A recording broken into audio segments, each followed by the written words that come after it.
I can. Can't talk with candy in my mouth. So sweet. All right. So sweet. So, I get a lot of people who make comments about how I chew up the blades, sharpen the blades. I put multiple angles on it, and I'll sharpen the blade. And it's, oh yeah, really cool. You just put 12 different angles on a blade. Well, in the first place, there's no possible way you can do that. In the second place, if I'm sharpening, no, I'm sorry, Cabo, but no can do, buddy. So let's cut some paper. These are two of my favorite knives. They're kind of big knives. They're full tang. Got a pommel, got wood handle, a couple of barrel rivets on there, kind of thick, probably a pound and a half maybe. All right, and they're a little bit wide and they're a little thick at the cutting edge. Okay, and I really don't know what kind of steel it is. It could be 1095 polish, it could be stainless. I don't really know exactly. I'd have to give it a quick push with the sharpener, see if it sparks or anything. All right, but these knives cut like that, clear out there, like that, okay? And I sharpen these knives. I go through the drill and I show people how to sharpen big knives like this, pocket, sharpener, EDC, or out there in the woods, whatever you're hunting. Maybe this is the knife you carry. And so to give it a tune-up, all right, first of all, we're going to go to the corner. There's corner right there, corner right there, okay, 90-degree corner. Put the 90-degree corner on the cutting edge like that at about a 15. I don't care if it's 15, 17, 18 degrees, doesn't bother me. Around 15, okay, and if you want to shoot for 17, you'll go a little under, a little over, I don't care. All right, and then we're just going to run it like this. I can turn it over and come back at me this way, that way, right on out, and do the same thing all the way out there. Now I'm going to come down here like this and work on it, tip it up on this side, right on around. Don't hit the blade when you land softly, just like that. And I see this one has hit something right out here. There's a pretty good little nick in the blade. My blade's in my bag. They kind of jostle around, and I'll have some problems. I get problems out on the table with them banging into each other. I'm in a hurry, I'm not real careful.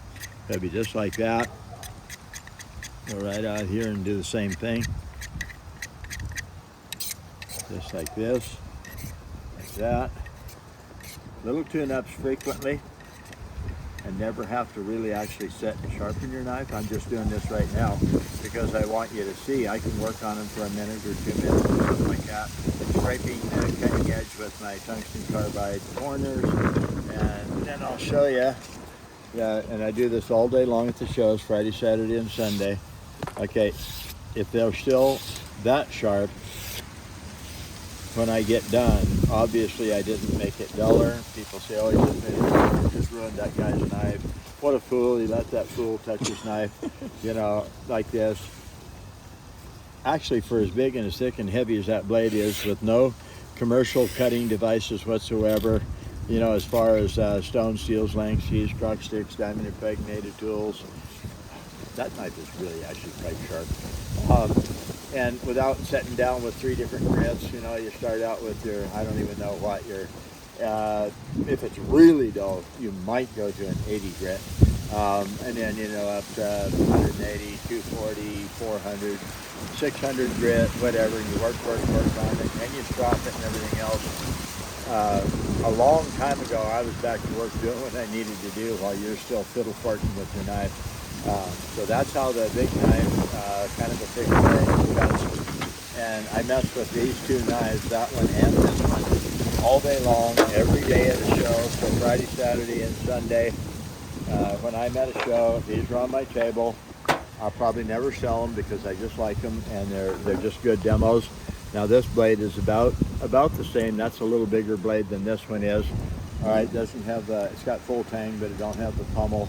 All right, it is kind of thick. It's probably really close to 1/4 of an inch thick. Clear down here about 1 inch. Then they hollow ground it, and then at the cutting edge, back on the heel, it's probably a 1/16 of an inch thick, so it's still pretty thick. Then you go from the heel to the apex on about a 15-degree angle, and so you do the math, whatever. That's how thick it is. As it comes out to where you're going to cut. And take my piece of paper here, and we cut like that. Now that knife has a tiny bit of drag. I mean, it'll cut boxes of paper, string, tape, gutting a deer, things like that, field dressing an animal, clear out here. So I'm going to work on it now just a little bit. So spend like 2 minutes and do this, go right out, keep your bevel about, 15 degrees roughly. It's really easy to do because if I don't bring my arm up and down or I don't tip this up and down, once I'm set, it can't possibly change unless my brain says to change. So just like that, right out there on the tip, turn it over, come back this way, that way, go out there like that, right on around the radius, off the point, like that. You can bring it back here and really work on the point if you need to. I'll be quiet so you can hear I'm actually touching metal to metal.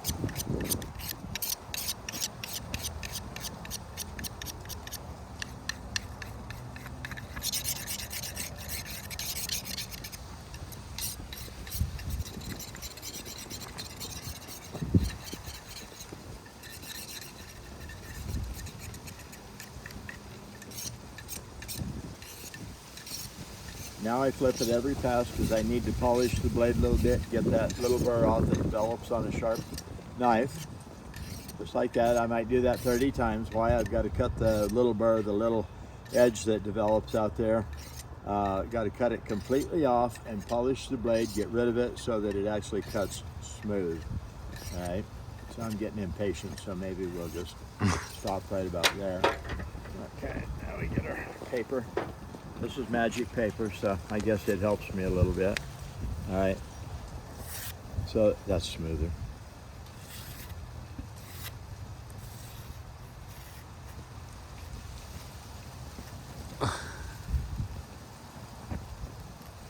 Okay, there's,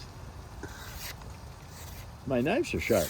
Are they 600 grit sharp? No. Are they 3, 4, 5 hours sharp? No. Are they sharp enough to get the job done? Yes. Are they sharp enough for EDC? Yes.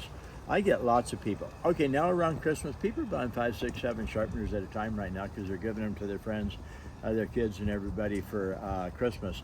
You wouldn't just walk up and hand me the money, pick up the sharpener, say thank you, and leave, unless you're pretty darn sure that you're picking up a good product. But once again, just real quick, we'll show you cuts like that. Clear out there. This is Brad Buckner, sharpensbest.com. You take care, and we'll talk to you later.